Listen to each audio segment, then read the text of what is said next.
900ಕ್ಕಿಂತ ಹೆಚ್ಚು ಸರ್ಕಾರಿ ಶಾಲೆಗಳನ್ನ ಹಾಗೆಯೇ 400ಕ್ಕಿಂತನೂ ಹೆಚ್ಚು ಅಂಗನವಾಡಿ ಶಾಲೆಗಳಿಗೆ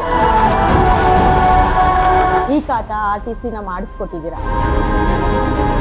ಸೊ ಇದೆಲ್ಲ ಹೇಗೆ ನಿಮಗೆ ಸಾಧ್ಯ ಆಯಿತು? ಕೋಲಾರ ಜಿಲ್ಲೆಯಲ್ಲಿ ಎಷ್ಟೋ ಸರ್ಕಾರಿ ಶಾಲೆಗಳು ಹೆಸರಿಗೆ ಮಾತ್ರ ಸರ್ಕಾರಿ ಶಾಲೆಗಳಾಗಿದ್ವು.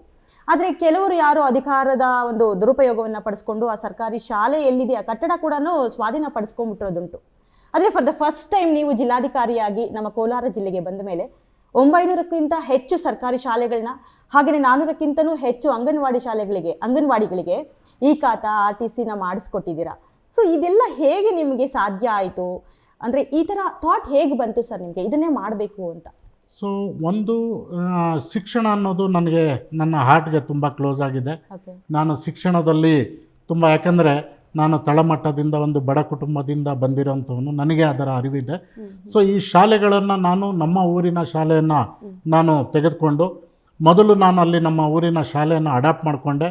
ಆ ನಮ್ಮ ಶಾಲೆಯನ್ನು ಅಡಾಪ್ಟ್ ಮಾಡಿಕೊಂಡ ನಂತರ ನಮ್ಮಲ್ಲಿರುವಂಥ ಅಂಗನವಾಡಿ, ಪ್ರೈಮರಿ ಶಾಲೆ, middle school, high school, junior college ಎಲ್ಲೆಲ್ಲಿ ಓದಿದ್ದೀನಿ ಅಲ್ಲಿ ಎಲ್ಲ ಶಾಲೆಗಳನ್ನು ಅಡಾಪ್ಟ್ ಮಾಡಿಕೊಂಡು ಅದರ ಬೇಸಿಕ್ ಫೆಸಿಲಿಟೀಸನ್ನು, ಬಿಲ್ಡಿಂಗ್ ಇರ್ಬೋದು, ಅವರಿಗೆ ಬೇಕಾದಂಥ ಮೂಲಭೂತ ಸೌಕರ್ಯ ಇರ್ಬೋದು, ಅವರಿಗೆ ಬೇಕಾದಂಥ ಸ್ಮಾರ್ಟ್ ಕ್ಲಾಸ್ಗಳು ಇರ್ಬೋದು, ಆ ಮಕ್ಕಳಿಗೆ ಬೇಕಾದಂಥ ಪುಸ್ತಕಗಳಿರ್ಬೋದು, ಅಥವಾ ಇನ್ಯಾವುದೇ ವಿಚಾರಗಳು ಬಂದಾಗ ನಾನು ಮುಂದಾಗಿ ಪ್ರತಿ ವರ್ಷ ನಾನು ಅಧಿಕಾರಿಯಾದ ಮೇಲೆ ಅದಕ್ಕೆ ಸಹಾಯವನ್ನು ಮಾಡ್ತಾಯಿದ್ದೀನಿ. ಇದು ನನ್ನ ಮನಸ್ಸಿನ ಆಳದಲ್ಲಿ ಹೊಕ್ಕಿದೆ. ಜೊತೆಗೆ ನನಗೆ ತುಂಬ ಹತ್ತಿರ ಆಗಿದೆ. ನಾನು ಜಿಲ್ಲಾಧಿಕಾರಿಯಾಗಿ ಬಂದಾಗ ನನಗೆ 2-3 ಕೇಸ್ಗಳು ನನ್ನ ಎದುರುಗಡೆ ಬರುತ್ತೆ. ಸೊ ಒಂದು ಮೀಟಿಂಗ್ ಮಾಡಬೇಕಾದ್ರೆ BEO ಹೇಳ್ತಾರೆ, ಮತ್ತು ಒಬ್ಬರು ಟೀಚರ್, ಹೈಸ್ಕೂಲ್ ಟೀಚರ್ ಹೇಳ್ತಾರೆ, ನಮ್ಮ ಶಾಲೆಯನ್ನು ಮೊದಲು ಯಾರೋ ದತ್ತು ಕೊಟ್ಟಿದ್ರು, ಅವರ ತಂದೆ ತಾಯಿ ಕೊಟ್ಟಿದ್ದು, ಈಗ ಮಕ್ಕಳು ಬಂದು ಆ ಆಸ್ತಿಯನ್ನು ವಾಪಸ್ ಪಡ್ಕೊಳ್ಳೋದಕ್ಕೆ ಪ್ರಯತ್ನ ಪಡ್ತಾ ಇದ್ದಾರೆ ಅಂತ. ಸೊ ಇದು ನನಗೆ ತುಂಬ ಹರ್ಟ್ ಆಯಿತು. ಯಾಕಂದರೆ ಕಾಲ ಬದಲಾಗಿದೆ, ಭೂಮಿಯ ವ್ಯಾಲ್ಯೂ ಹೆಚ್ಚಾಗಿದೆ. ಇಂಥ ಸಂದರ್ಭದಲ್ಲಿ ಇವತ್ತು ಅವರು ವಾಪಸ್ ಪಡ್ಕೊಳ್ಳೋದಕ್ಕೆ ಪ್ರಯತ್ನ ಪಡ್ತಾ ಇದ್ದಾರೆ. ಆಗ ನನಗೆ ಆಲೋಚನೆ ಬಂತು, ಏನಾದರೂ ಒಂದು ಕಾಯಕಲ್ಪ ಮಾಡಬೇಕು ಈ ಶಾಲೆಗಳಿಗೆ ಎನ್ನುವಂಥ ಒಂದು ಆಲೋಚನೆ ಬಂತು. ನಮ್ಮ ಕೋಲಾರ ಜಿಲ್ಲೆಯಲ್ಲಿ ಸುಮಾರು 1950 ಶಾಲೆಗಳಿದ್ದಾವೆ. ಈ 1950 ಶಾಲೆಗಳಲ್ಲಿ ಕೆಲವು ಶಾಲೆಗಳು 100 ವರ್ಷಗಳಿಗಿಂತ ಹಳೆ ಶಾಲೆಗಳಿದ್ದಾವೆ. ಈ 100 ವರ್ಷಗಳಿಗಿಂತ ಹಳೆ ಇರುವಂಥ ಶಾಲೆಗಳಿಗೂ ಸಹ ಯಾವುದೇ ದಾಖಲೆ ಇರಲಿಲ್ಲ. ನಾನು BEO ಕೇಳಿದೆ, ಅವ್ರ ಹತ್ರ ಯಾವುದೇ ದಾಖಲೆ ಇಲ್ಲ. DDPI ಕೇಳಿದೆ, ಯಾವುದೇ ದಾಖಲೆ ಇಲ್ಲ. ದೆನ್ ಒಂದು ಅಭಿಯಾನವನ್ನು ಪ್ರಾರಂಭ ಮಾಡಿ ನಾನು ನಮ್ಮ ತಹಸೀಲ್ದಾರ್ಗಳನ್ನು ಕರೆದೆ, ನಮ್ಮ ತಾಲೂಕ್ ಪಂಚಾಯಿತಿಗಳ EOಸನ್ನು ಕರೆಸಿದೆ, ಮುನ್ಸಿಪಾಲಿಟಿಗಳಲ್ಲಿರುವಂಥ ಕಮಿಷನರ್ ಮತ್ತು ಚೀಫ್ ಆಫೀಸರ್ಸ್ ಇವರನ್ನು ಕರೆದು ಶಿಕ್ಷಣ ಇಲಾಖೆಯ BEOs ಜೊತೆ ನಾನು ಕೂರಿಸಿ ಎಷ್ಟು ನಿಮ್ಮ ಶಾಲೆಗಳಿದ್ದಾವೆ ತಾಲೂಕುವಾರು ಶಾಲೆಗಳ ಒಂದು ಪಟ್ಟಿಯನ್ನು ರೆಡಿ ಮಾಡಿ ನಮ್ಮ BEOಗೆ ಇದ್ದಂಥ ಮಾಹಿತಿಯನ್ನು ನಮ್ಮ ತಹಸೀಲ್ದಾರ್ ಎಷ್ಟು RTC ಮಾಡಬೇಕು, ನಮ್ಮ EOಗಳು ಎಷ್ಟು ಈ ಸ್ವತ್ತನ್ನು ಮಾಡಬೇಕು, ನಮ್ಮ ಕಮಿಷನರ್ ಚೀಫ್ ಆಫೀಸರ್ ಈ ಆಸ್ತಿ ಅಂತ ಹೇಳ್ತಾರೆ ಅದು ಎಷ್ಟು ಮಾಡಬೇಕು ಅನ್ನೋದನ್ನು ಬೈಫರ್ಕೇಟ್ ಮಾಡಿಬಿಟ್ಟು ಎಲ್ಲವನ್ನು ಕೊಟ್ಟು ಅವರಿಗೆ 1 ತಿಂಗಳ ಸಮಯವನ್ನು ಕೊಟ್ಟೆ. ಸೊ ಈ ಸಮಯದಲ್ಲಿ ನಮ್ಮ ಎಲ್ಲ ಅಧಿಕಾರಿಗಳು ಶ್ರಮಪಟ್ಟು ಈ ಒಂದು ದಾಖಲೆಗಳನ್ನು ಅಪ್ಡೇಟ್ ಮಾಡಿಕೊಟ್ರು.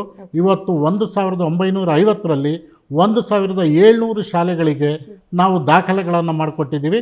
ಈ ದಾಖಲೆಯನ್ನು RTC, ಈ ಸ್ವತ್ತು, ಈ ಖಾತವನ್ನು ನಮ್ಮ DDPI ವೆಬ್ಸೈಟಲ್ಲಿ ನೋಡಬಹುದು. ನೀವು ಸಾಫ್ಟ್ ಕಾಪಿಯನ್ನು ಹಾಕಿದ್ದೀವಿ, ಹಾರ್ಡ್ ಕಾಪಿ ಅವರ ಆಫೀಸಲ್ಲಿದೆ, BEO ಆಫೀಸಲ್ಲಿ ಅವ್ರ ತಾಲೂಕ್ದಿದೆ. ಮತ್ತು ಪ್ರತಿ ಶಾಲೆಗೆ ಒಂದು ಫ್ರೇಮನ್ನು ಮಾಡಿಬಿಟ್ಟು ಈ ಖಾತವನ್ನು ನಾವು ಅವರ ಶಾಲೆಯಲ್ಲಿ ನೇತಾಕಿದ್ದೀವಿ. ಸೊ ಇದರಿಂದ ಇಷ್ಟು ಆಸ್ತಿಗಳು ಸೆಕ್ಯೂರ್ಡ್ ಆಗಿದ್ದಾವೆ ಮತ್ತು ಅವರಿಗೆ ಬೇಕಾದಂಥ ಜಾಗವನ್ನು ಸಹ ಸ್ಯಾಂಕ್ಷನ್ ಮಾಡ್ತಾಯಿದ್ವಿ. ಅದೇ ರೀತಿ ಅಂಗನವಾಡಿಗಳು ಕೇಂದ್ರಗಳಿದ್ದಾವೆ. 2000 ಅಂಗನವಾಡಿ ಕೇಂದ್ರಗಳಿದ್ದು ಆ 2000 ಅಂಗನವಾಡಿ ಕೇಂದ್ರಗಳಲ್ಲಿ ಸುಮಾರು 900 ಈ ಖಾತಾ ಈ ಸ್ವತ್ತನ್ನು ಮಾಡಿ 400 ಅಂಗನವಾಡಿಗಳಿಗೆ ಹೊಸ ಜಾಗವನ್ನು ಸ್ಯಾಂಕ್ಷನ್ ಮಾಡಿಕೊಟ್ಟಿದ್ದೀವಿ. ಇವತ್ತು ಹೊಸ ಬಿಲ್ಡಿಂಗ್ಗಳಿಗೆ ನಾವು ಬೇಡಿಕೆಯನ್ನು ಕೊಟ್ಟಿದ್ದೀವಿ. ಈ ಎಲ್ಲ ನಿಮ್ಮ ಕೆಲಸ ಕಾರ್ಯಗಳಿಗೆ ಯಾವ ಅಧಿಕಾರಿಗಳಿಂದ ಆಗಲಿ ರಾಜಕಾರಣಿಗಳಿಂದ ಆಗಲಿ ಒತ್ತಡ ಅಥವಾ ಏನಾದರೂ ಅಬ್ಜೆಕ್ಷನ್ಸ್ ಬಂದಿಲ್ವಾ ಸರ್? ಸೊ ಖಂಡಿತ ಇಲ್ಲ. ಕಾರಣ ಇದು ಒಂದು ಉತ್ತಮವಾದಂಥ ಕೆಲಸ. ರಾದರ್ ನಮ್ಮ ಎಲ್ಲ ರಾಜಕಾರಣಿಗಳು ಈ ಕೆಲಸವನ್ನು ಇವತ್ತು ಅಪ್ರಿಷಿಯೇಟ್ ಮಾಡ್ತಾ ಇದ್ದಾರೆ. ರಾಜಕಾರಣಿಗಳು ಯಾವುದೇ ಸಭೆಗೆ ಹೋದಾಗ ಘಂಟಾಘೋಷವಾಗಿ ಹೇಳ್ತಾ ಇದ್ದಾರೆ, ನಮ್ಮ ಜಿಲ್ಲಾಧಿಕಾರಿಗಳು ಈ ರೀತಿ ನಮ್ಮ ದಾಖಲೆಯನ್ನು ಮಾಡಿಕೊಟ್ಟಿದ್ದಾರಂತ. ಮತ್ತು ಅವರು ಲೆಜಿಸ್ಲೇಟಿವ್ ಕಮಿಟಿಗಳಿಗೆ ಹೋಗ್ತಾರೆ, ಅಧಿಕಾರಿಗಳು ಅಲ್ಲಿ ರಾಜ್ಯ ಮಟ್ಟದ ಅಧಿಕಾರಿಗಳ ಎದುರುಗಡೆ ಹೇಳ್ತಾರೆ, ನಮ್ಮ DC ಅವ್ರು ನೋಡಿ ಈ ರೀತಿ ನಮ್ಮ ಕೋಲಾರ ಜಿಲ್ಲೆಯಲ್ಲಿ ಮಾಡಿದ್ದಾರೆ, ಈ ರೀತಿ ಇಡೀ ರಾಜ್ಯದಲ್ಲಿ ಮಾಡಬೇಕು ಎನ್ನುವಂಥ ಒಂದು ಸಂದೇಶವನ್ನು ಇವತ್ತು ರಾಜ್ಯ ಮಟ್ಟಕ್ಕೆ ಕೊಡ್ತಾ ಇದ್ದಾರೆ.